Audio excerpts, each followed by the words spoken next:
Posible bang ihiwalay ng mga demokratiko o republikano ang mga anti-Semitiko at ekstremista sa kanilang partido?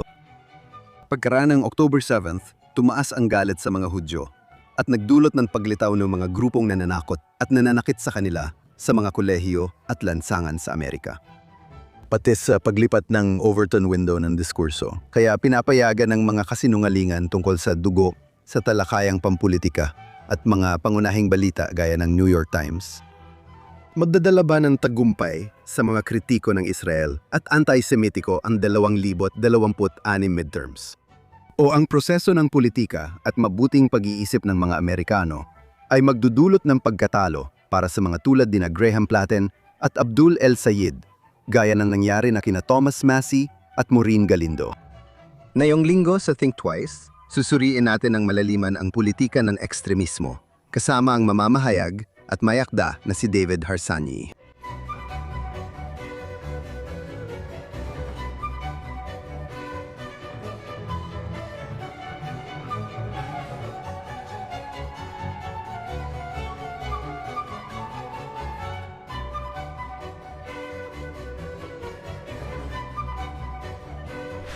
Kamusta? Welcome sa Think Twice. Parehong Republikano at Demokrata ay naglalaban para sa politikal na pagkakakilanlan nila sa 2026 at di patiyak ang kalalabasan nito. Ang pagkatalo ng mga ekstremista at anti-Semitiko tulad din na Republikano Thomas Massie at Demokrata Maureen Galindo sa mga primerya sa Kentucky at Texas noong nakaraang buwan ay nagbigay ng kaunting pag-asa na ang normalisasyon ng antisemitismo na naging karaniwang bahagi ng politika at pamamahayag sa Amerika mula noong Oktubre 7 ay maaring humina na.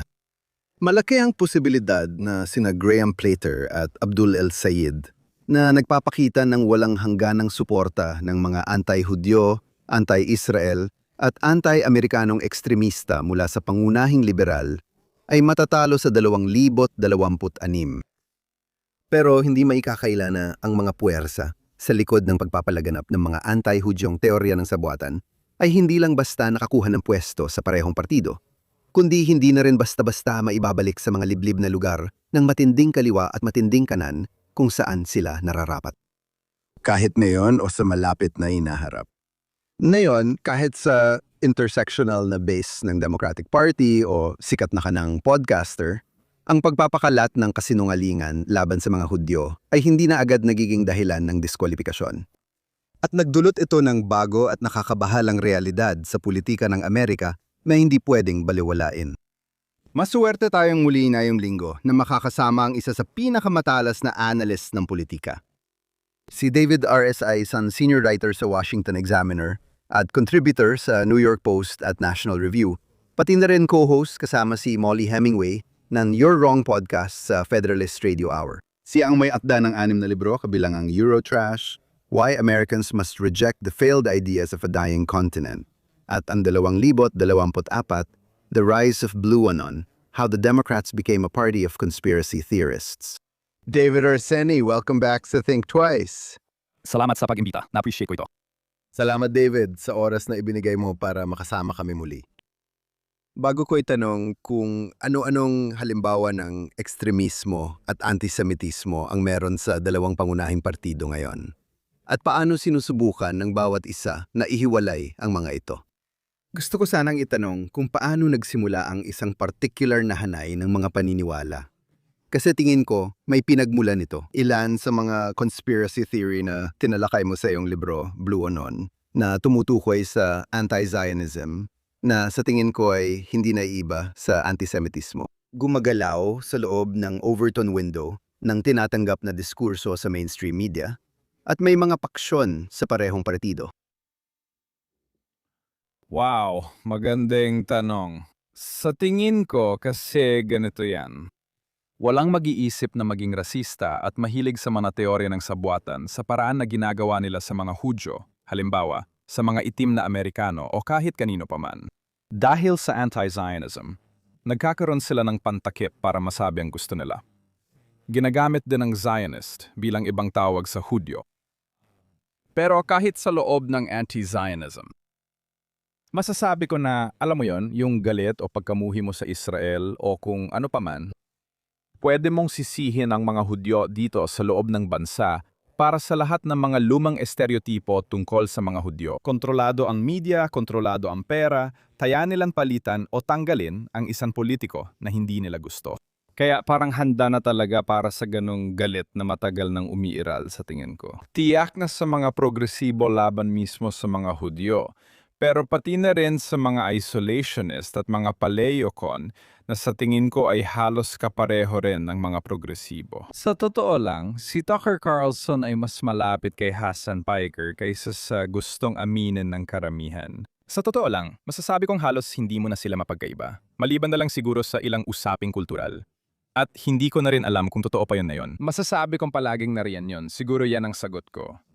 Na yun lang naging maluwag dahil nawala ng stigma. Salamat sa pakikinig sa Think Twice. Kung nakikinig ka sa amin sa podcast platforms o nanonood ng live sa Facebook, X o JNS YouTube, paki-like, mag-subscribe sa JNS, i-click ang bell para sa notifications, at bigyan kami ng magandang review. Bukod sa Think Twice, may Jonathan Tobin Daily Podcast din kung saan nagbabahagi ako ng iba pang balita at pagsusuri sa mahahalagang isyong kinakaharap natin ngayon. Makikita mo ang daily show sa Jonathan Tobin Daily sa JNS Channel kahit saan ka kumuha ng podcast. Ngayon, balik tayo sa programa ngayon. Sa tingin ko, may mga particular na sitwasyon sa magkabilang panig na nagpapahintulot dito. Sa tingin ko, tiyak na naapektuhan ng mga progresibo ng, alam mo na, yung mga nakalalasong ideolohiya, critical race theory, settler colonialism, intersectionality, at alam mo na, yung mga tulad ni Tucker Carlson. At pati na rin yung mga tao na mas grabe pa kaysa sa kanya. Alam mo, meron silang sarili nilang mga, alam mo na, set ng mga conspiracy theory na, alam mo na, nagpapadali para sa kanila na ipasok ang anti-Zionism at anti-Semitism na mas pinapadali pa para sa kanila. Pareho lang din ang resulta nila. Oo, ganun. At hindi naman ito bago. Alam naman natin lahat. Ibig kong sabihin, kung iisipin mo yung paano ko ba sasabihin ito? Yung Women's March o Black Lives Matter o kahit anong uri ng progresibong kilusan, palaging merong ganito. Sa tingin ko, lalo na sa Women's March. Ang mga tipo ni Farrakhan ang namumuno nun. Na alam mo yon, madaling sumanib sa kung anong nangyayari. Ibig sabihin, halos pareho lang talaga ng uri ng pananalita. Sa gitna ng lahat, nagkaroon ng insidente sa anak ni Rand Paul na nagpakita ng anti-Semitic na pagwawala. Naalala ko yon at sinisi niya sa pagkalasing. Hindi ako pumupunta, alam mo, kapag medyo naparami ako, hindi ako pumupunta sa ganun direksyon, kaya hindi ako sigurado. Sa tingin ko, parang totoo lang siya, parang truth serum sa isang paraan. Pero alam mo, naalala ko tuloy si Ron Paul na may mga newsletter siya, sigurado ko naalala mo, na punong-puno ng mga ganong bagay. At lolo na siya. Lolo na siya. Kaya? Isang lolo? Kaya. Matagal nang nandyan ng mga ganong uri. Pero sumikat at naging patok na yon dahil sa mga podcaster. Huwag mo akong maintindihan ng mali. Pati ang New York Times ay nakikilahok din sa sarili nitong mas sopistikadong paraan.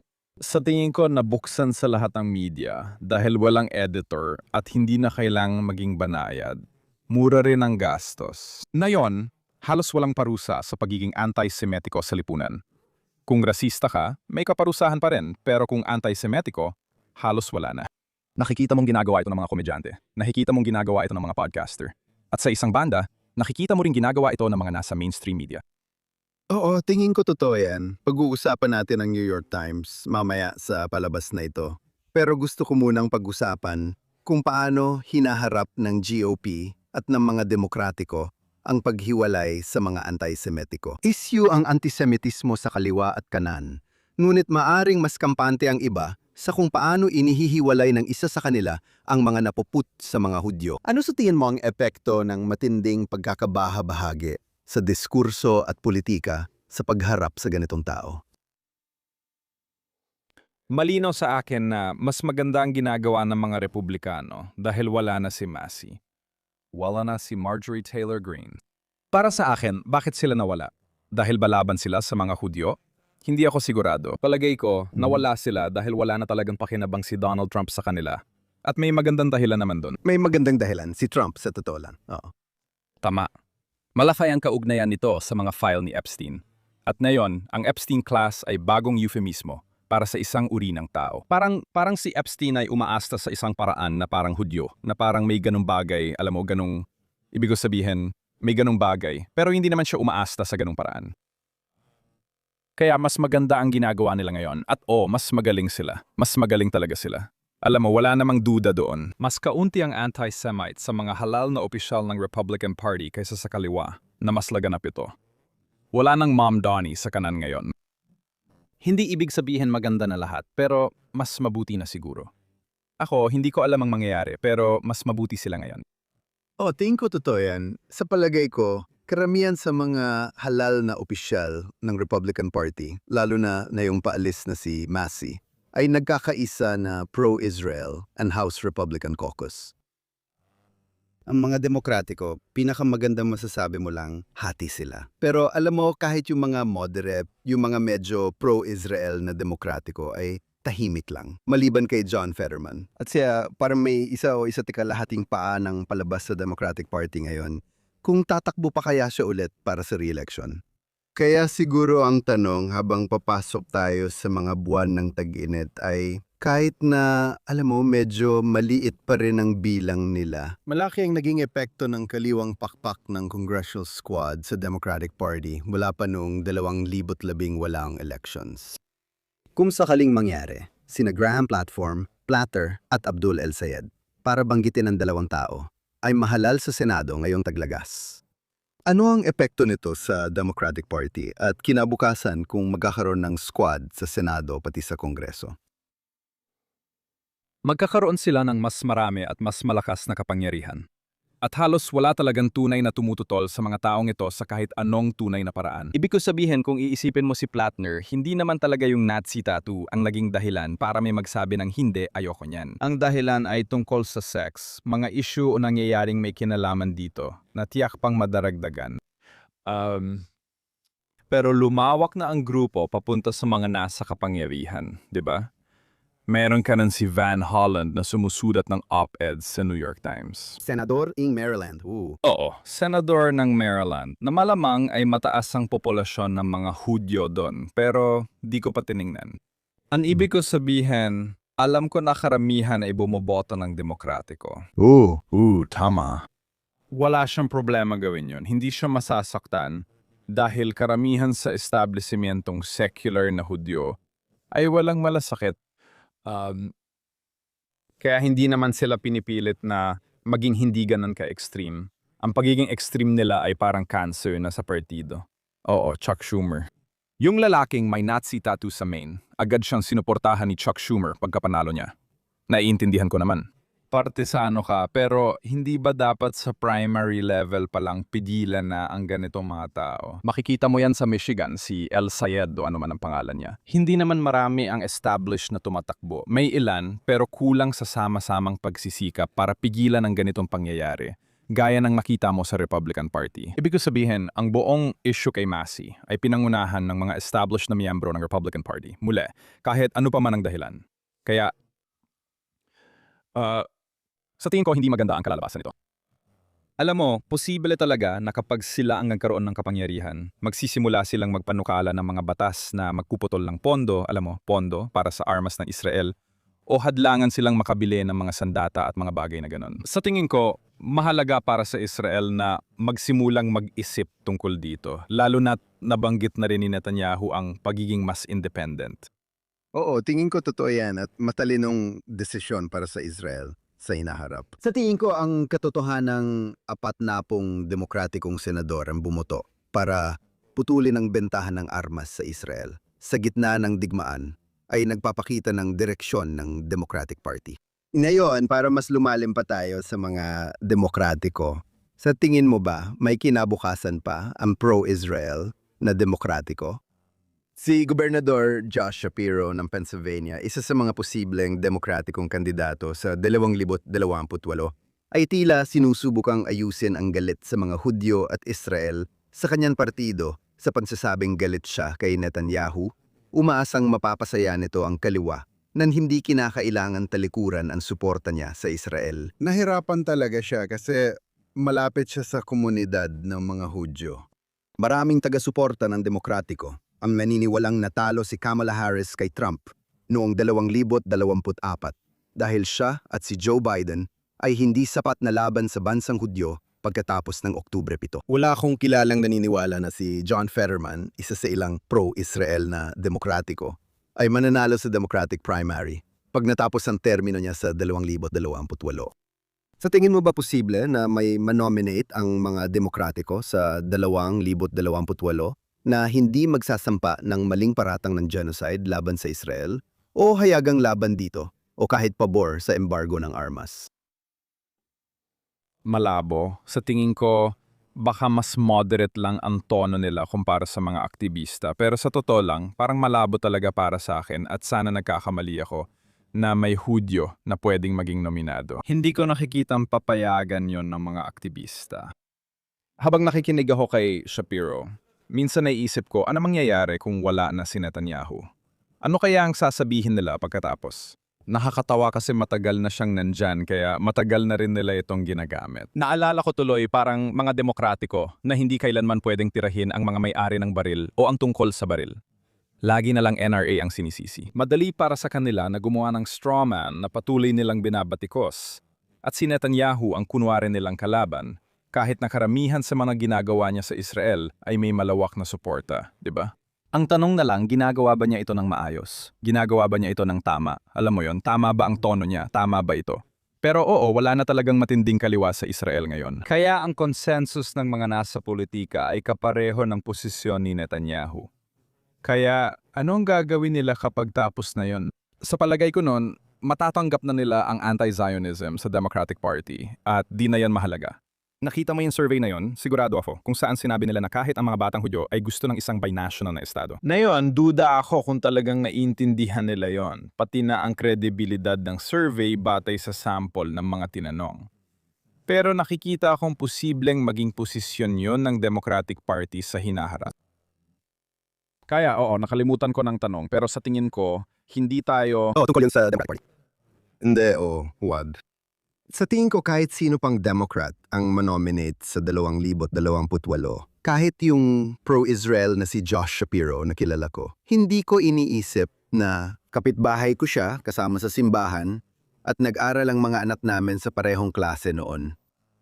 Noong 2008, sinubukan niyang kumbinsihin ako na maganda si Barack Obama para sa Israel. Dahil siya ay nag-invest kay Obama ng maaga, habang karamihan ay kay Hillary Clinton. Pero wala naman siyang nakuha roon. Pero sa huli, umangat din siya. Oo, nasa isang kakaibang posisyon siya na yon. At hindi ko talaga binibigyan ng malaking pag-asa ang tsansa niyang mahalal bilang presidente. Pero mukhang isa siyang may talento na politiko. At kung seryoso ang mga Demokratiko, siya ang tipo ng tao na dapat nilang patakbuhin. Ibig sabihin, nanalo siya. Sa pagkakaalam ko, nanalo siya nung taon na nanalo si Trump. O kahit papaano, nanalo siya sa isang estado na napanalunan din ni Trump. Ganito ang estadong dapat mong mapanalunan para manalo sa pambansang eleksyon. Kailangan mong manalo sa Pennsylvania. Kaya parang ang weird talaga, karamihan sa mga ibang estado, hindi naman talaga sila pinag-aagawan. Kaunti lang talaga ang ganon. At mukhang siya yung tipo ng tao na pwedeng manalo sa mga estadong yon. Siguro, alam mo yon, baka manalo siya sa Virginia, malamang. Pwede rin siyang manalo sa Pennsylvania. At isang estado na lang, panalo ka na sa eleksyon. Mukhang magtatakbo na lang sila ng ibang tao mula California o iba pa. Kaya babalik lang tayo sa dati. Tanong na binanggit mo dati. Sa tingin ko, ang mga Demokratiko at Progresibo ay laban sa Israel. Sa palagay ko, marami sa kanila ay may pagka-anti-Semitic sa isang paraan. Pero, di ko iniisip na mahalaga ang Gaza sa kanila para gawing basehan sa pagboto sa kongresista o politiko sa karamihan ng lugar. Baka sa Michigan, iba ang kalagayan at iyon ang pangunahing isyung pinahahalagahan nila sa kanila. Kaya kung ilalagay mo yon sa pinakataas ng mga isyung mahalaga sa'yo, sa tingin ko, malaking pagkakamali iyon. Palagay ko, karamihan sa mga Amerikano ay kulang ang kaalaman o pakialam, kaya hindi ito nagiging basehan ng boto nila. Kaya nga, nakakapunta ka na ginagawa nilang sentrong issue ito. Ginagawa nila yon dahil naniniwala ang mga progresibo. Pero sa tingin ko, hindi pa ito at baka hindi kailanman magiging mapagpasyang issue sa presidential election. Kaya nga, nakakapagtakatalikuran ang kandidatong posibleng manalo sa Pennsylvania na may katamtamang ugali. At kung ikukumpara sa iba, alam mo na, kumpara sa mga sosyalista sa partido, medyo katamtaman isang talentadong politiko na alam mo, kayan makaakit ng mga karaniwang tao sa mga suburb na sa tingin ko ay sila ang mga taong gusto mong makuha sa buong bansa. Pero tingnan natin kung ano ang mangyayari. Oo, ako nga. Nag-aalinlangan ako na siyang mapili dito. Oo. Sa totoo lang, nanalo siya bilang gobernador ng Pennsylvania noong 2022 na may malaking lamang laban sa masamang Republican na kandidato. Malamang na manalo siyang muli sa halalan na yung taon ng tambak, kahit mas mahusay pa ang kalaban niya. Alam mo, hindi ko iniisip na karamihan sa mga demokratiko ay masyadong nagmamalasakit sa Israel, mga Palestino at Gaza. Pero ang pangunahing taga-suporta ng partido at ang intersectional na base ay nagmamalasakit. Siguro, hindi ko pa masasabi kasi maaga pa para hulaan ang 2028. Kahit baka pag-usapan natin yan ng kaunti. Pero sa tingin ko, ang tanong na iniisip ko ay, alam mo, sa loob ng Partido Demokratiko. Sa huling 3 eleksyon, ang uri ng pamunuan ng partido ay napigilan ang pakpak ni Bernie Sanders. Parang hindi sila pinayagan noong 2016 at 2020 at wala silang pagkakataon. Alam mo ngayong 2024. Sa 2028 ba, alam mo, ang taon na magkakaroon ng pagkakataon ang pakpak ni Bernie Sanders ng Democratic Party. Siyempre, ang matalino, alam mo, ang matalinong pera, alam mo, ang matalinong gawin nila, ay wag silang hayaang makapasok. Alam mo, kontrolin ang presidential nomination. Pwedeng mag-nominate ng kahit sino tulad ni Josh Shapiro o gobernador ng Maryland. Speaking of Maryland, na mas itinuturing na mas makatwiran. Pero tatanggapin ba nila? Mangyayari ba ulit yon? Pwede ba itong mangyari ulit sa isang partido na talagang lumihis na pakaliwa? Kung saan si Graham Plattner, alam mo na kahit pa may mga sex scandal ay isang posibleng kandidato sa Senado? Hindi ko alam, pero ang alam ko, mas malakas na ngayon ang paksyong yon kaysa dati at mas malaki na ang impluensya nila sa loob ng partido kaysa dati. At kaya nilang kabagsakin ang mga kandidato, minsan kung gugustuhin nila, sa mga lokal na laban at sa mga laban sa Senado. Kaya lalawak pa ang kapangyarihan nila. Hindi ko pa rin alam kung papayagan ng pambansang pamunuan ng partido na tumakbo ang isang taong kagaya niyan. Pakiramdam ko mas bagay ito sa isang tao na kayang pag-isahin ng magkabilang panig. Siguro ang gobernador ng California. Siguro. Hindi ko alam. Hindi ko maisip ang ibang tao sa ngayon. Oo, sa tingin ko marami pang tao na, alam mo, hindi natin alam kung sino ang lilitaw at kung sino ang seryoso at kung sino ang hindi. Si Usher ay may dating. Yung parang may dating. Oo, ang ibig ko sabihin, ang totoo niyan, may mga tao ngayon na bumubulong kay AOC na dapat tumakbo ka bilang presidente. Presidente, wag mong isipin ang Senado, wag mong isipin ang pagbabalik sa Kongreso. Tumakbo ka bilang presidente. Sino ang nakakaalam? Hindi ko iniisip na kalokohan na isipin na ang isang tulad niya ay pwedeng manalo sa mga presidential primaries kung hindi man sa, alam mo na, hindi man sa pangkalahatang eleksyon. Sa tingin ko, matatalo siya ng husto. Baka mali ako, pero sabi ng iba, karismatiko siya. Para sa akin, parang wala siyang laman. Hindi pa popular ang mga progresibong idea dito sa bansa. Baka hindi talaga sila maging popular, at sana nga hindi mangyari yon. Kaya nila binabalutan ng magagandang salita ang buong adyenda nila. Sinusubukan nilang iligaw katungkol sa kung ano talaga ang mga bagay-bagay. Hindi pa rin popular ang sosyalismo. Ang mga kakatuwang kaugalian na nakapaloob sa partidong iyon ay hindi rin tanggap ng karamihan. Kaya nga si Gavin Newsom ay may itsura ng isang tao na parang pwedeng maging presidente, di ba? Pero may kulang pa rin sa kanya. Siya pa rin, matindi pa rin siyang kaliwete. Pero mas matindi si AOC, di ba? Sosyalista talaga siya. Kahit medyo inis ako sa salitang progressive, ginagamit ko pa rin dahil ganun magsalita dito. Pero ang totoo, Marxista ang tinutukoy natin. Sa tingin ko, hindi magiging popular ang Marxismo sa donor class. Siguro sa ilan tulad ni Soros. Pero di ako sigurado kung sila pa rin ang nangingibabaw na paksyon ng partido. Tingnan na lang natin. Depende siguro sa midterm. Kung makita mo si Plattner, magtiis ka na lang at matalo. O kung makita mo yung ilan sa mga kandidatong ito na progresibo, na talagang tagapagtanggol ng terorismo, na alam mo na niyayakap ang mga matitinding makakaliwang isyong panlipunan, matalo at itanggi sila. Halimbawa, ang Senado baka may konting pagbabago doon. Pero kailangan nating makita muna. Gusto kong lumipat ngayon sa ating panig ng politika at pag-usapan ng mas malalim ang paglago ng anti-Semitismo sa kanan. Ayon sa survey, negatibo ang pananaw ng mga kabataang nasa kanan tungkol sa Israel, pero hindi kasing tindi ng nasa kaliwa. Malinaw na hindi lang si Tucker Carlson o mas baliw na si Candace Owens ang naniniwalang ito, ang direksyon sa inaharap. Naisip ko kung ang pagiging bukas ni Megyn Kelly na makiisa sa kanila at makisali sa mga paratan laban sa Israel at mga Hudyo ay palatandaan na iniisip niya at marahil ng iba na ito na ang kinabukasan ng kanan. Ano ang palagay mo rito? Hindi ko alam, pero sa tingin ko kakaiba siyang kaso dahil sasabihin niya ang kahit ano para lang sa ilang views. Hindi ko siya nakikitang taong may prinsipyo o taong talagang nag-isip ng malalim tungkol dito. Malamang hindi pa siya nakabasa ng libro tungkol sa gitnang silangan. Hindi ko rin sinasabing bobo siya o mababa ang IQ niya. Hindi ko lang talaga iniisip na siya, alam mo yon, hindi ko lang talaga iniisip na siya ay isang taong may prinsipyo sa kahit anong paraan.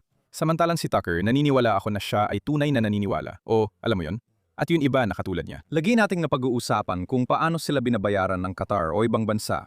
Pero sa totoo lang, hindi naman yan mahalaga. Para sa akin, pwede mong kumbinsihin ang sarili mo kahit binabayaran ka. Ang mahalaga ay kung ano ang sinasabi mo, yun ang importante. Kaya sa tingin ko, nakikita nila na malaki ang audience na kumikita sila sa ganitong paraan, kahit naniniwala sila o hindi. Hindi ito kayang tumagos sa kaluluwa nila. Pero hindi ako sigurado kung yung audience na yon ay, alam mo yon, hindi ko alam kung talagang hindi bumoboto ang mga kabataan sa malaking bilang. Hindi ko kilala yung audience na yon. So tingin ko, marami sa kanila ay tulad ng naisulat ko sa libro ko tungkol sa conspiracy sa kaliwa. Pero tingin ko totoo rin ito sa kanan. Pinag-uusapan natin kung gaano kababa ang kapalit ng pagiging anti-Semitiko. Doon mo lang talaga kayang labanan ang mga boomer at luma nilang paniniwala. Ito lang ang pagkakataon para lumantad at maging matapang. Nakakaramdam ka ng excitement, lalo na ang mga kabataang lalaki, na natutuwa sa pagsasabi ng bawal na bagay dahil walang malaking kapalit o parusa. Sa palagay ko, marami sa audience ang ganoon sa tingin ko. Hindi ko alam ilan talaga sila. Mahirap malaman paano gumagana ang audience na yon. Mga dayuhan kaya sila? Ilan ang nasa Estados Unidos. Pero ang alam ko, sapat at malaki ang bilang nila para ikabahala ang hinaharap. Ako kasi, hindi pa rin ako kumbinsido. Ako rin, hindi pa rin ako kumbinsido na tunay itong makapangyarihang kilusan. Siguradong may mga kabataang unti-unting tatalikod sa Israel. Sa totoo lang, hindi ko nakikitang malaking issue ito para sa karamihan ng botante, bata man o matanda. Hindi ko lang nakikita sa ganong paraan. Alam mo, walang duda na ang karamihan ng mga Republikano, bata man o matanda, pero mas halata ito sa mga matatanda, ay talagang pro-Israel. Mas popular talaga ang Israel sa mga ebanghelical, maga Republikano, at iba pa. Kahit paano pa nila ilarawan ang sarili nila. Mas bihira ang antisemitismo sa kanan. Alam mo, halos wala na talaga. Alam mo, halos hindi na ito ramdam sa mga namumuno o sa mga nasa kapangyarihan. Sa tingin ko, isa sa mga napansin ko, siguradong napansin mo rin, pagkatapos ng gulong iyon, alam mo sa Heritage, mga isang taon o higit pa ang nakalipas, si Pangulong Kevin Roberts ay tumindig para sa kaibigan niyang si Tucker Carlson. Tapos sumabog ang mga issue sa kanya. At alam mo, sinubukan nilang umiwas doon na parang sa forum nila sa loob ng grupong iyon. Nakita natin na maraming kabataan magtatrabaho sa administrasyon. Mukhang may totoong agos ng parang anti-Israel na damdamin. Iba-iba man ang paraan ng pagdama, pero alam mong nandun talaga at hindi may kakaila. Ang tanong, alam mo, gaano ito kalaganap? Pero alam mo, ganitong klase ng bagay, kapag pinabayaan, ay kadalasang lumalala at lumalaki. Nandun talaga, minsan mahirap tukuyin, napapahamak ako sa pagsasabi nito, pero hindi ko sinasabing anti-Semite siya.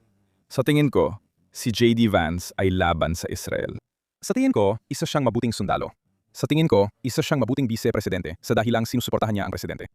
Pero maraming sinasabi siya na duda ako tungkol sa malayang pananalita at katulad nito. Parang ipinagtatanggol lang niya or pinaninindigan ang karapatan ng mga pinakamasasamang tao na magsalita. Na pinaniniwalaan ko rin naman. Pero ginagamit niya ito ulit, inilalagay sa parang may pumipigil sa kanila na magsalita. Alam mo yan, parang may pumipigil kay Taker na sabihin ang gusto niya, na may pumipigil kay Taker na mag-guest ng isang anti-Semite sa kanyang palabas. Isang totoong, alam mo na, Fuentes. At ang pagrereklamo ay parang nagiging laban sa malayang pananalita. Hindi, may karapatan tayong makisama o hindi makisama sa mga taong mapanghusga. May karapatan tayong magsalita tungkol sa kanila, pero hindi niya ipinagtatanggol ang karapatang iyon. Palaging hindi patas. Mahirap ipaliwanag kasi parang tuso siya dito. Kaibigan rin niya si Taker. Alam nating lahat yon. Sa tingin ko, naging vice-presidente siya dahil kay Taker Carlson. Kaya nag-aalala ako tungkol sa kanya. Sa tingin ko, isolationist siya. Pero hindi ko rin gusto, oo. Sa tingin ko, liberal siya pagdating sa ekonomiya, sa maraming ibang paraan. Merong Patrick Buchanan na pananaw, palaging nariyan yon at mas sumisikat pa ngayon dahil kasabay ito ng proteksionismo. Kasabay din ito ng isolationism, malinaw naman. At marami talagang masugid na taga-suporta. Nakita ko si Kevin Roberts na nagsabing, sana tama si Buchanan sa lahat, alam mo, nung tumakbo siya bilang Pangulo, nung 90 kung kailan. Nakakabahala yon dahil kahit na hindi ko iniisip na si Patrick Buchanan ay si David Duke. Isa pa rin siya sa mga nagsabi ng mga bagay na sa tingin ko'y nakaka-offend sa mga Hudyo. Hindi ko iniisip na galit siya sa Hudyo na katabi niya. Pero sigurado akong iniisip niya na masyadong makapangyarihan ang mga Hudyo sa bansang ito. Sabi nila ang mga Hudyo ang nagtulak sa atin sa digmaan. Ang pinag-uusapan namin noon ay ang unang Gulf War. Sabi niya parang digmaan ng mga Hudyo yon. Oh, yung Amen Corner War ba yon? Tama. Pakinggan mo, nagsulat siya ng parang tuwid na linya mula kay Patrick Buchanan na gumawa ng librong sinabing kontrabida si Churchill sa ikalawang digmaang pandigdig. Oo, eksakto. Hanggang kay Taker Carlson na may, alam mo yon, mas tanga pang tao sa kanyang podcast na inuulit lang ang parehong bagay at pinapalala pa. Oh, sino ulit ang manunulat? Nakalimutan ko na pangalan niya sa National Review. Joseph Sobran, tama? Joe Sobran. Yung nga, isa yan sa mga dakilang sandali ni William Buckley. Nung talagang, alam mo yon, naglagay siya ng pader sa pagitan ni na Buchanan at Joe Sobran. Alam mo, ang pangunahing konserbatibong kilusan ay sumulat noon ng librong In Search of Anti-Antisemitism. Ginawa na niya ito sa John Birch Society noong dekada 60 at inulit niya yon sa unang bahagi ng dekada 90. Sa tingin ko, ang problema ngayon ay alam ng lahat na si Bill Buckley, tagapagtatag ng makabagong konserbatismo sa Amerika, ay may karapatang maging tagapagbantay. Ngayon, sa internet, ang pagiging tagapagbantay ay itinuturing ng masama. Alam mo, itinuturing na itong isang insulto. Ang pagiging tagapagbantay ang nagkakaiba sa atin at sa mga hayop. Lagi kong sinasabihan sa mga tao, hindi ko maintindihan. At lahat naman ay nagtatagapagbantay. Kaya yung mga taong nagsasalita tungkol sa pagiging tagapagbantay, sila rin ay nagtatagapagbantay sa kanilang palabas. Sila ang magpapasya kung sino ang papapasukin sa site nila. Lagi ko itong pinagtatalunan sa iba. Hindi naman natin kailangan gawin yon. Iniisip ko si Piers Morgan, tama? Nagkukunwari siyang may debate sa iba't ibang tao. Pero binibigyan niya ng plataporma ang mga pinakamatinding galit sa mga Hudyo at pinapantay sila sa mga totoong nakikipag-debate. Yung idea na dapat bigyan ng boses ang pinakamasamang tao at ipares sa lehitimong tao. O may nagtatanong na, sino ka para magsabi kung sino ang lehitimo? Tayo ang nagpapasya at nagdedesisyon sa mga bagay. Kaya tayo nagbabasa, nag-iisip sa issue at nakikipagdebat. Sa pagbibigay ng boses tulad ng ginawa ni Tucker kay Fuentes, layunin nitong gawing normal siya at bigyan ng pwesto sa lehitimong talakayan sa bansa. Iyon ang layunin ng debate na yon.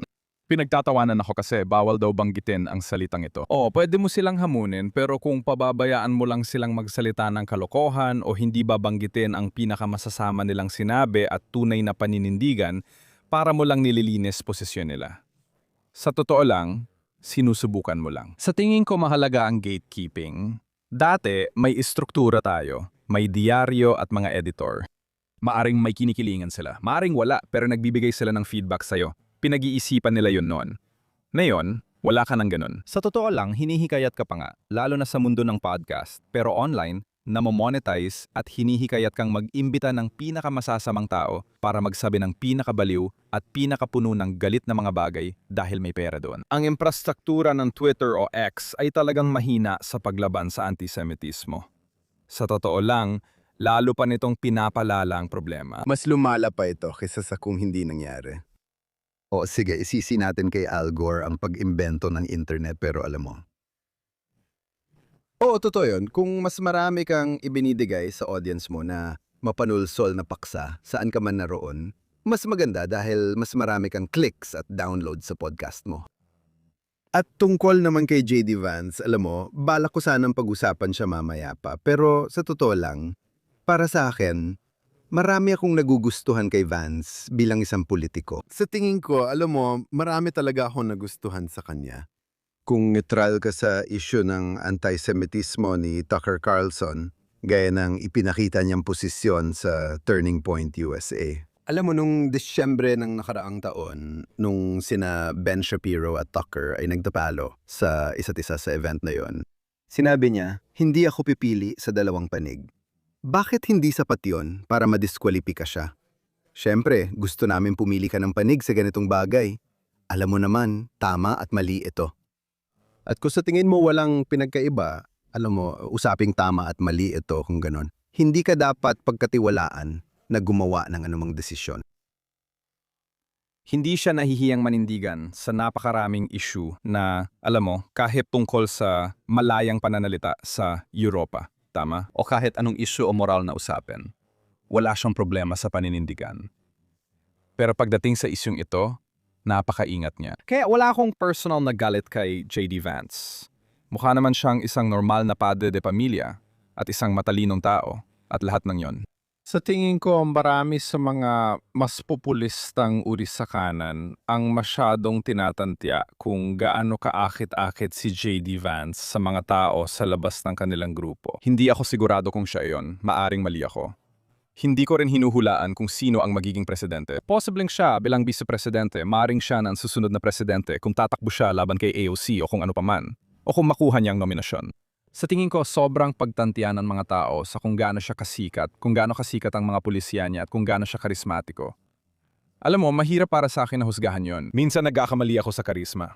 Hindi ko akalang mananalo si Donald Trump noong 2016. Pero hindi lang ikaw ang di nag-akala na mangyayari yon. Tumigil na ako magbigay ng prediksyon pero tingin ko na sosobrahan nila ang pagtantya sa appeal niya. Tignan natin kung ano mangyayari. Oo, ang pagtakbo bilang presidente ay ibang-iba sa iba pang pagtakbo, lalo na based sa mga natutunan natin sa pag-cover ng politika. Yung mga tao na, alam mo yun, parang mga higante kapag tumatakbo lang sila para sa posisyon sa estado o kaya ay tumatakbo bilang kasama sa ticket pero kapag sila na lang mag-isa sa pambansang entablado, ibang-iba na ang kwento. Kaya nga, si Giuliani, si Fred Thompson, o si Giuliani. Naalala mo ba si Scott Walker? Si Scott Walker. Ibang usapan na yan, alam mo. Ron DeSantis, hindi pa niya nagawa. Well, oo. At saka medyo nagpapaalala siya kay Obama. Pero sa tingin ko, wala talaga siyang karisma ni Obama. Pero alam mo, 2 taon siya sa Senado. Talagang iniangat lang siya ng ilang bilyonaryo sa Ohio para manalo siya sa laban niya. Wala naman siyang malawak na karanasan sa politika. Pero hindi ibig sabihin nun na, alam mo, si Donald Trump tumakbo at nanalo. Si Obama, maikli rin ang karera niya sa politika bago siya nanalo. Pwede naman mangyari yon, pero hindi natin alam. At mahirap maging vice-presidente dahil hindi mo talaga mailalabas ang sarili mong mga posisyon. Inako mo ang pabago-bagong posisyon tulad ni Donald Trump. Hindi madaling gawin yon. Magkakaroon ba siya ng oras para gawin yon kung tatakbo siya sa susunod? Alam mo, magiging interesante ito dahil siyang mananagot sa lahat ng ginawa ni Donald Trump, kasama ng giyera sa Iran, na sigurado akong ayaw niyang akuin. Pero mahirap talagang kalabanin si Donald Trump kapag tumatakbo ka at sabihing mali yun, dahil si Donald Trump pa rin ang namumuno sa partidong ito, gaya ng nakita natin. Tanungin mo na lang si Hubert Humphrey kung gusto mong malaman ng isang vice-presidente na may ibang pananaw tungkol sa isang digmaan, tulad ng Vietnam noong 1968. Magandang panimula yan para sa susunod kong tanong tungkol sa Iran. Ayon sa mga survey, hindi popular ang digmaan kontra Iran. At kitang-kita ang negatibong epekto nito sa presyo ng gasolina para kay Trump at sa mga Republikano ngayong papalapit ang midterm elections. Hindi na kita hihiling ang hulaan kung ano ang gagawin ni Trump dahil palaging patibong yan. Pero sa tingin mo ba na ang pagtatapos ng sigalot sa pamamagitan ng isang kasunduan na pinag-uusapan na rin sa publiko, na sa tingin ko ay maaaring ilarawan bilang isang bagay na magpapakita na nabigo ang pagsisikap ng Amerika at parang pinalaya lang ang Iran sa pananagutan, paano makakatulong iyon sa GOP? Kahit na magiging sakuna sa interes ng Amerika ang pagpalaya sa Islamistang rehimen. Sa tingin mo ba makakabuti pa rin ito kay Trump na yon? Mas mainam bang ipagpatuloy niya ang pagsisikap tapusin ang banta ng Iran kaysa tanggapin ang kasunduang hindi rin naman tutuparin ng mga Iranian? Mahirap malaman. Masasabi ko na ang mga negatibong epekto, lalo na sa eleksyon, ng pakikidigma sa Iran, ay nakadikip na kay Trump. Kasama na yon sa mga negatibong tingin sa kanya.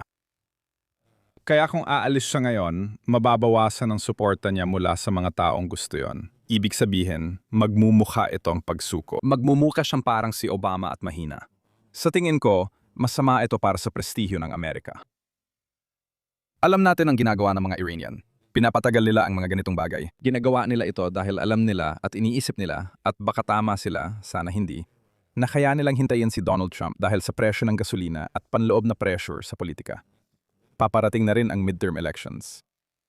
Isinasama nila ang Hezbollah sa kanilang mga kasunduan ng sadya para pagkatapos ay maipag-utos nila sa Hezbollah na umatake sa Israel. Kapag tumugon ng Israel gaya ng ibang bansa, sasabihin nila, tingnan mo ang nangyari, at lalo pa nilang pinahahaba ang panahon.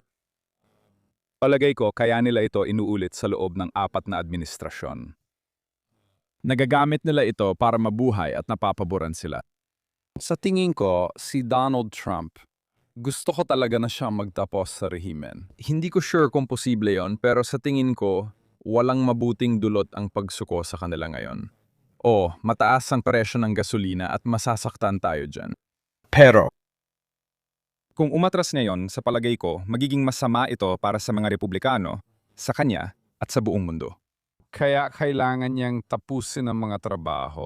Bago niya simulan ito, may 4 siyang mahahalagang punto na gusto niya sa mga Iranian, lalo na ang una, ang isyung nuclear.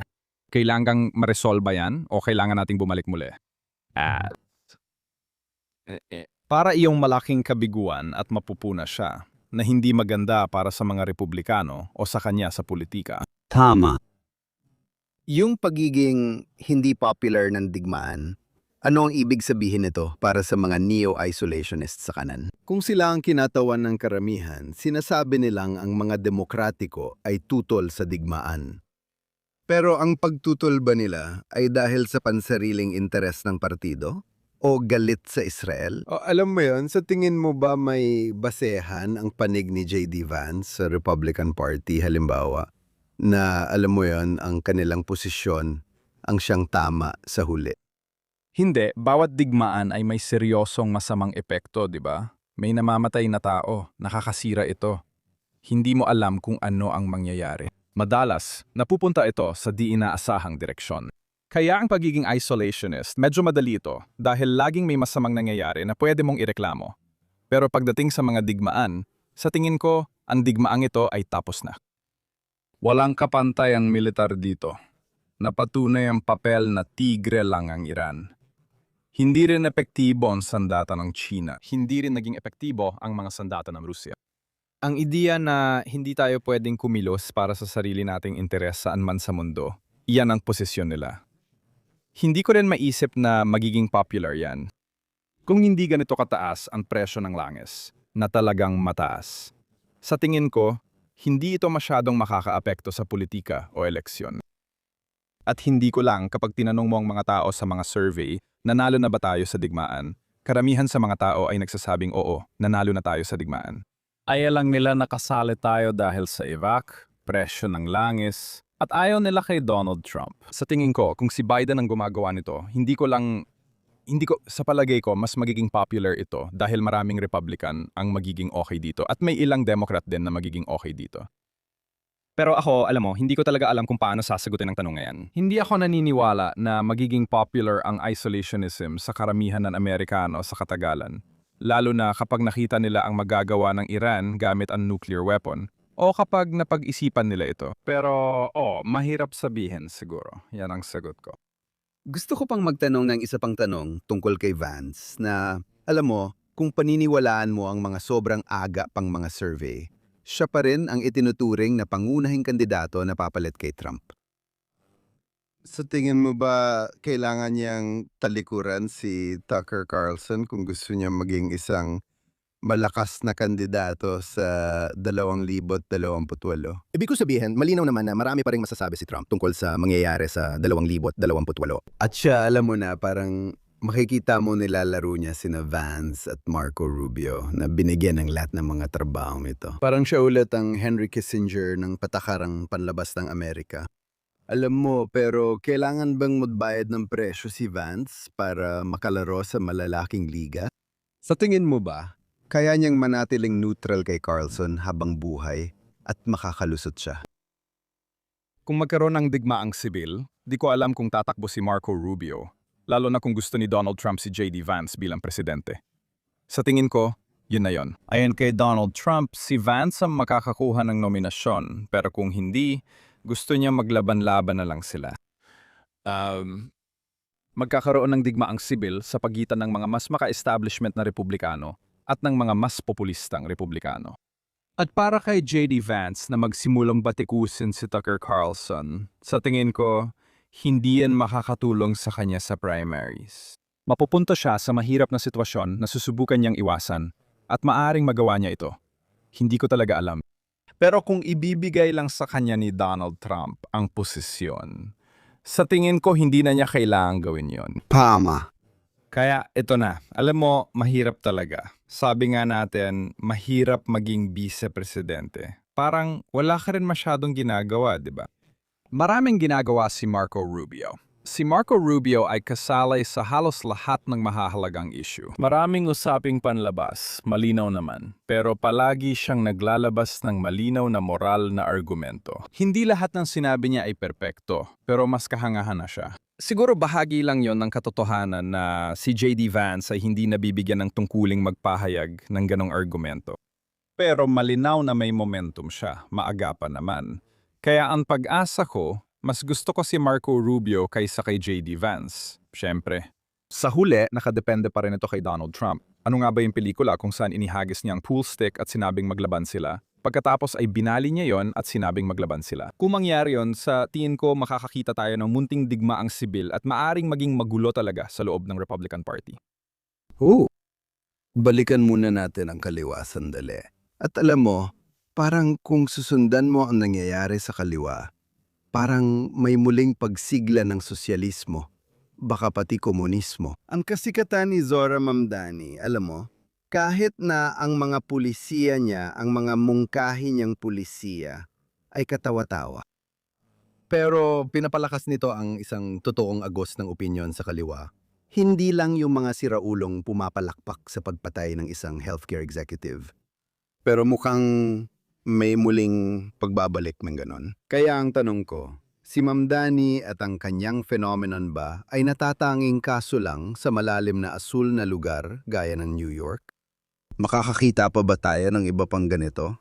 Tungkol sa mga Marxista, nabanggit mo na ito at sang-ayon ako. Di ko akalaing papatulan ng Amerikano ang Marxismo. Pero ang Partido Demokratiko, baka sila pa. Maraming mga demokratikong sosyalista ang nananalo sa mga primerya ngayon. Kaya anong ibig sabihin yan tungkol sa kalagayan natin? Ibig ko sabihin, malinaw na maraming tao ang ignorante tungkol sa komunismo at ignorante tungkol sa Marxismo. Hindi nila alam ang kasaysayan ng ika-20 siglo o iba pang kasaysayan.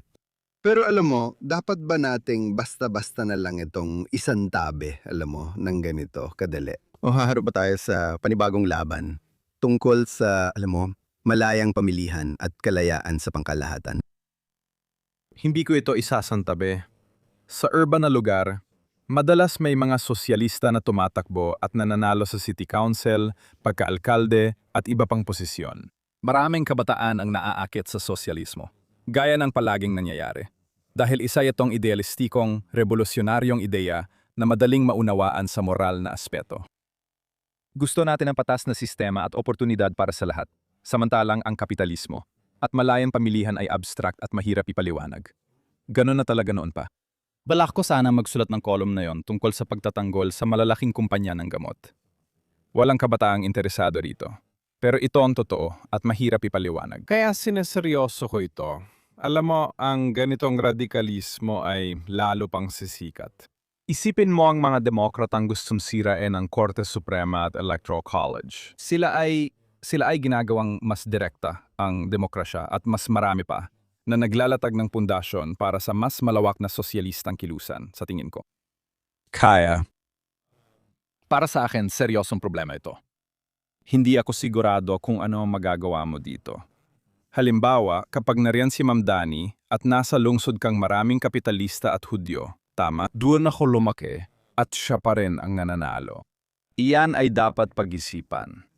Ito ang sentro ng mundo sa maraming paraan. At siya ang nanalo at gusto siya ng mga tao. Seryoso talaga ako dito, oo. Sa tingin ko, problema ito lalo na sa kabataan. Kaya siguro kapag tumanda na sila at kailangan na nilang magbayad ng buwis at magkaroon ng sariling negosyo at umuusad na ang mga bagay, baka magbago ang isip nila. Pero hindi naman laging nangyayari yon. Para sa akin, akala ng iba na mas nagiging konserbatibo ka habang tumatanda. Pero madalas, hindi naman talaga ganun. Sa tingin ko, pinanghahawakan ng mga tao ang politika ng kanilang kabataan sa maraming paraan. Pero tignan na lang natin. Alam mo kung may natutunan man ako sa pamamahayag, yon ay naniniwala ang mga tao sa kung ano man ang gusto nilang paniwalaan. At kung tutuusin, alam mo yon, parang ganun talaga. Ang dagsaan ng suporta para kay Ma'am Dani ay tila nagbula sa isang uri ng mga, alam mo na, elitistang may kredensyal na pumapalya. Alam mo, marami sa mga kabataan na kumuha ng mamahaling degree. Pero ngayon, hindi maganda ang takbo ng buhay nila. Hindi nila kayang tumira sa Manhattan ayon sa gusto nila. Kaya maganda para sa kanila ang mga libreng bagay. Tulad ng dati na maganda rin ito para sa mga tunay na mahihirap. Tama, sa tingin ko, karamihan ng boto niya ay mula sa mga lugar sa Brooklyn, Queens at Manhattan. Na may particular na uri, alam mo yon, isang tiyak na antas ng lipunan. Matagal na mula nang manalo si Giuliani. Karamihan ng boto niya ay mula Staten Island, Queens, at dating working class na bahagi ng Brooklyn na ngayon ay halos wala na. Kaya oo. Iba na ang New York na yan. Ang New York na maghalal kay Rudy Giuliani, matagal nang wala. Ganun din sa maraming lungsod kasi para ito sa lahat, mayaman man o mahirap. Pagkatapos, may dinamika na ayaw pag-usapan ng iba pero alam mo yung Red-Green Alliance. Alam mo, marami kang mga tao na Islamista, sa totoo lang, o mga tagapantanggol ng Islamismo, na talagang interesado dyan sa mga paaralan at akademya, pero pati na rin sa loob ng mga komunidad na yon. Gaya ng sinabi ko, hindi ko iniisip na ito ang pinakamahalagang issue para sa karamihan ng tao. Pero napakahalaga nito para sa maliit na grupong iyon ng mga tao. Pinapalaganap pa nito ang anti-Semitismo dahil pakiramdam ng progresibong kaliwa na sila ang biktima.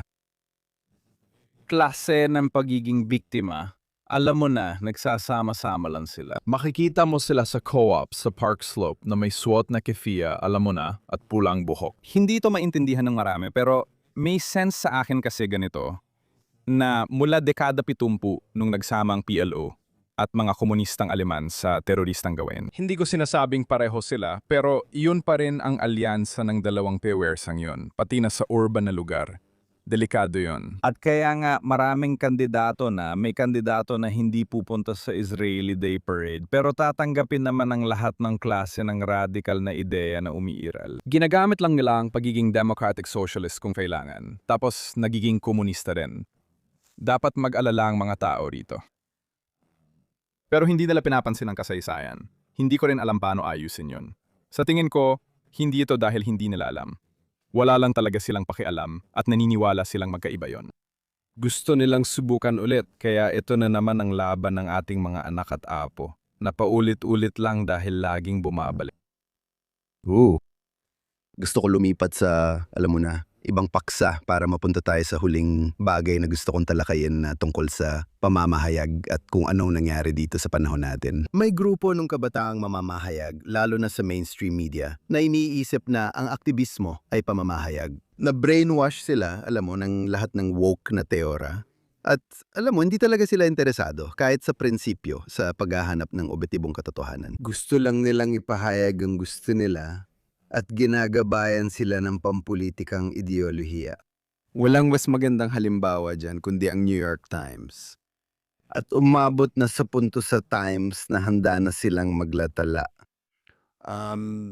Ng tinatawag kong at tinawag na rin ng marami na isang blood libel laban sa Israel. Hindi na lang ito usapin ng may kinikilingang pag-uulat laban sa Israel. Naglalatala na sila ngayon ng mga kwento tulad ng 3,000 salitang kolum ni Nicholas Kristof na nagsasabing tinuturuan daw ng mga Israeli ang mga aso para gahasain ng mga Palestino. Isang kabaliwan na walang ebidensya maliban sa mga pinagmumulan ng Hamas. Gayunpaman, pinaninindigan pa rin nila ito. Sa tingin ko, sulit pa rin itong pag-usapan. Sa tingin ko, isa sa tumatak sa akin sa kontrobersya ay na bagamat malaking issue ito sa mga may pakialam sa Israel, hindi ako sigurado kung umabot ito sa mas nakararami. Alam mo, hindi naman ito naging malaking issue sa labas ng grupong yon. Sa tingin ko, tuloy lang ang mundo at walang nagsabi ng sandali lang sumabog lang ang New York Times sa sarili nila. Alam mo, sa tingin ko, marami talagang tao na hindi ganun ka-interesado. Gaya ng sabi mo, marami talagang tao na hindi masyadong nagmamalasakit tungkol sa gitnang silangan at sa mga patakarang panlabas. Sa tingin ko, dapat nilang bigyang pansin ang pinakamalaking institusyong pangmamamahayag dito. Nagpapakalat ng mapanirang kasinungalingan at naninindigan pa rito. Merong pagkasira ng pamamahayag sa puntong, gaya ng sabi mo, dati ay may kinikilingan na ito. Nagtrabaho ako sa isang malaking pahayagan ng maraming taon at may kinikilingan talaga ito. Ang mga editor ay may kinikilingan, ang mga reporter ay may kinikilingan, at iba pa. Magkaiba ang pagkiling, aktivismo, at kakulangan sa katotohanan. Kaya may issue sa sabuatan sa Russia, pero walang pananagutan. Marami sa kanila ay nasa trabaho pa din. O mas maganda na ang trabaho at mas malaki ang kita ngayon. Hindi nila ibinalik ang Pulitzer Prize. Hindi. Si Brett Kavanaugh, andun pa rin ang mga tao. Walang nagbayad ng kapalit. Kung walang bayad ang isang bagay, mas madali itong ulitin. Kaya malamang si Nicholas Kristof ang muling mananalo ng Pulitzer para dito. At kahit na nilabag nito ang bawat etika ng pamamahayag, tiningnan ko iyon.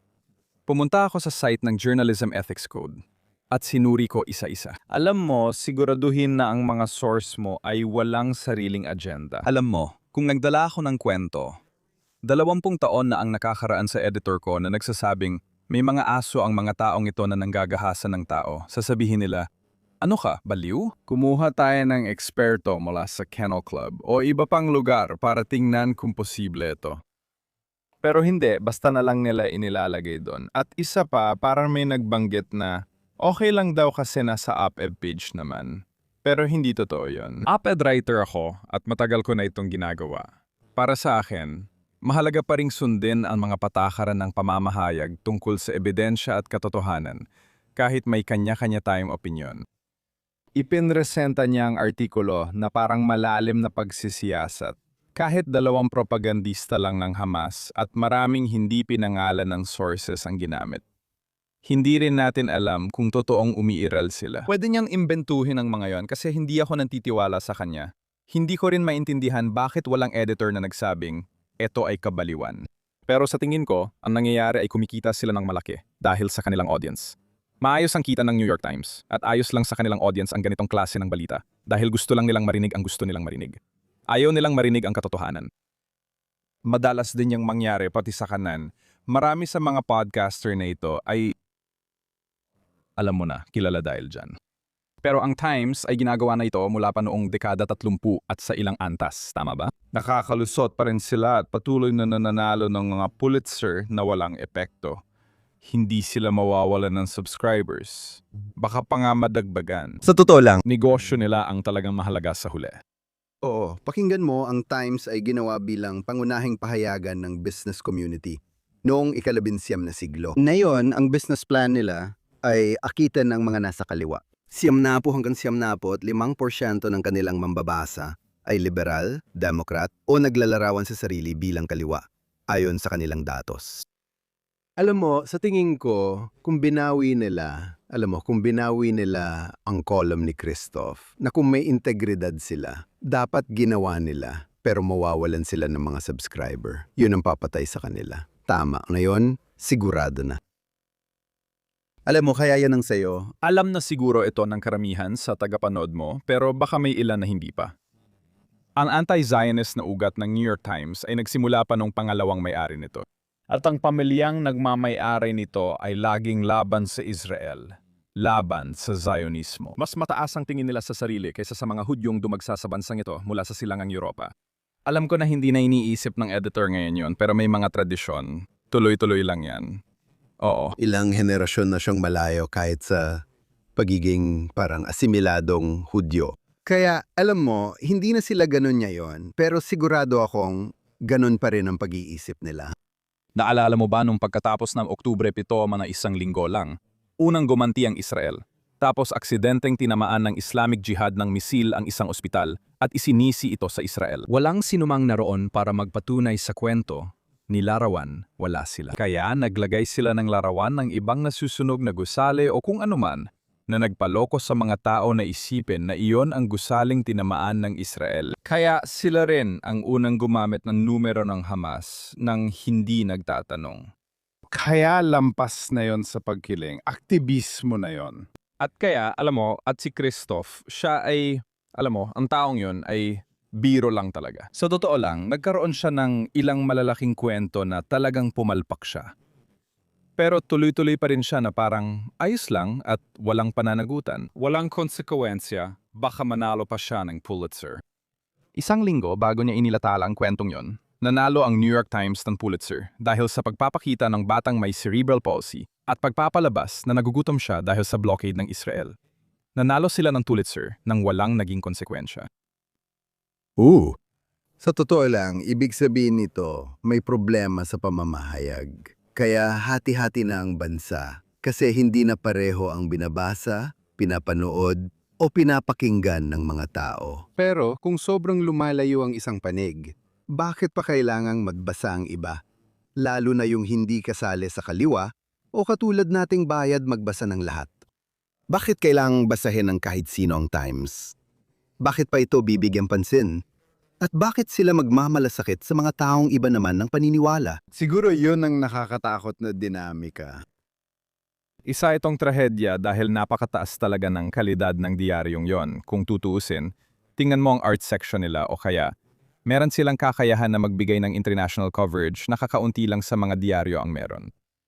Sa halip na gawin yon, sinisira nila ang reputasyon nila. Sinisisi ko ang mga establishmentong media kung bakit sumikat ang mga podcaster dahil may kakulangan ng tiwala. Wala nang nagtitiwala sa media ngayon, kahit anong sabihin nila, sa totoo lang. Kapag nagbabasa ako ng kwento sa Time, dati binabasa ko pa ang mga nakatago sa pagitan ng mga linya. Alam mo yung dati mong ginagawa yon. Sabi mo may kinikilingan sila, pero dati parang kaya mo pa ring mahanap ang totoo sa sinasabi nila. Ngayon, di ko na alam kung may totoo pa. Trabaho ko pa rin ito. Maisip ko na may mga taong hindi naniniwala sa kanila. Kaya yung taong yon, maghahanap siya ng ibang mapagkukunan at hahanapin niya yung outlet na palaging sinasabi yung gusto niyang marinig o mas kapanapanabik pakinggan. Kasi mahilig sila sa mga teorya ng sabuatan o kung ano paman. Malaking problema ito sa lipunan dahil kailangan natin ng mapagkakatiwala ang impormasyon. Hindi ako nagtitiwala sa New York Times, Washington Post at CNN. Hindi ko alam kung sino ang mapagkakatiwalaan. Kahit AP, Reuters, wala akong tiwala. At iyon ay malaking problema. Sa nakalulungkot na puntong yan, David, maraming salamat sa pagsama sa amin. San pwedeng subaybayan ng mga manonood at tagapakinig ang iyong mga gawa? Sa Washington Examiner, ako si David Harsany, David Harsany. Sa X kung gusto niyo makita ang mga saloobin ko sa iba't ibang bagay. Tama, dapat talaga nilang gawin yon. Basahin ninyo si David. Salamat din sa aming mga tagapanood. Huwag kalimutang araw-araw tumutok sa Jonathan Tobin Daily Edition na mapapakinggan sa lahat ng podcast platforms. At kung nakikinig man kayo sa amin sa alinman sa mga iyon, o nanonood sa amin doon, o nanonood ng live sa Facebook o X o sa JNS TV, paki-like at mag-subscribe sa JNS. I-click ang kampana para sa abiso at i-review kami. Sumulat sa Think Twice sa jns.org at sabihin kung saan kayo nanonood o nakikinig ng palabas at ang inyong opinyon dito. Huwag kalimutan magbasa at mag-isip para sa sarili. Magkita muli tayo sa susunod na linggo.